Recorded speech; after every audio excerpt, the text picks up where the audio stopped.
சிவபெருமான் வந்த இடம் சீர்மிகுந்த காளகட்டி காளகட்டி காயோடச்சு அடுத்த அடி அழுத நதி சபரிமலை பயணம் தானப்பா சாமி வழி துணையா வந்து சேரப்பா சபரிமலை பயணம் தானப்பா சாமி வழி துணையா வந்து சேரப்பா அழுத நதி தானிறங்கி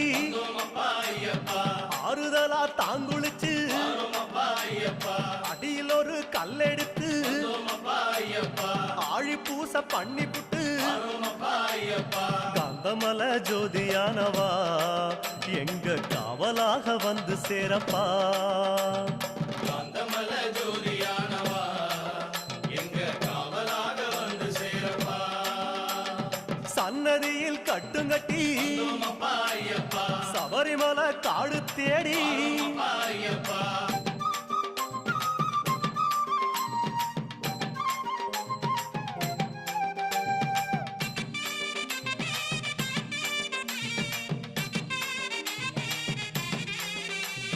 அசராம சரணம் சொல்லி அழுதமேடு அதிலேறி கல்லெடுத்து குன்றி